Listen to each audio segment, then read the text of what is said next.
தங்கலான் வந்து வேறு வேறு காலகட்டங்களில் நடந்துக்கிட்டே இருக்கும்.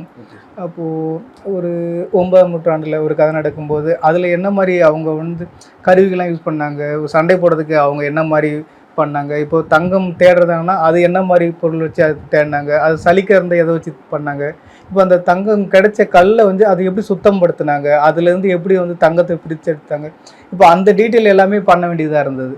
அது எல்லாமே எதுவுமே ஒரு பொய் சொல்லிடாமல் அது ரொம்ப உண்மையாக அந்த டைமில் என்ன பண்ணாங்களோ அது அப்படியே பண்ண வேண்டியதாக இருந்தது.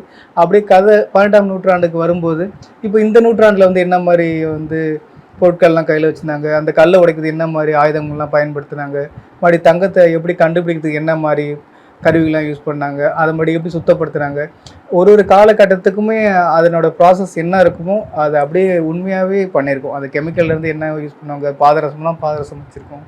இது மாதிரி உண்மைக்கு ரொம்ப நெருக்கமாக இந்த படத்தை பண்ணியிருக்கோம்.